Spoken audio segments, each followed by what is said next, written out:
So you're a nonprofit. This show, unfortunately, isn't. We have advertisers, so I thought I should mention the first of them. We have a company called Fenwick & West. Fenwick & West is a law firm that focuses on technology companies. They work with small companies and large companies. For example, as far as I know, they're still the representatives for Twitter, so they work with some of the biggest.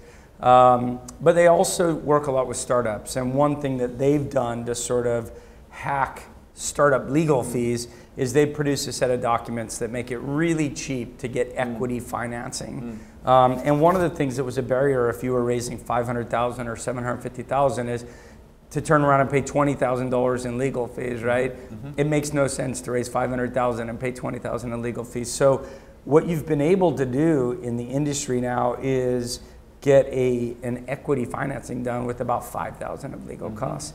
And they're not making money on that. They're betting on the future of entrepreneurs so that they can work with you over a period of 5 or 7 years. But Fenwick & West has been a longtime sponsor of the show. So I have to say a big thank you to my friends at Fenwick & West. Yeah, well, and we're both in the business of reducing the cost of fundraising, in their case for entrepreneurs and in our case for teachers who, before our site, could turn to the grant application process, which is where if you fit very specific criteria, you then can write a 20-page grant application, which will be considered by a big committee at one or 2 points during the year. Right. And it's totally off-putting, whereas our site kind of reduces the overhead to raise funds. So you reduce friction, you make it easy. We try, yeah. And we're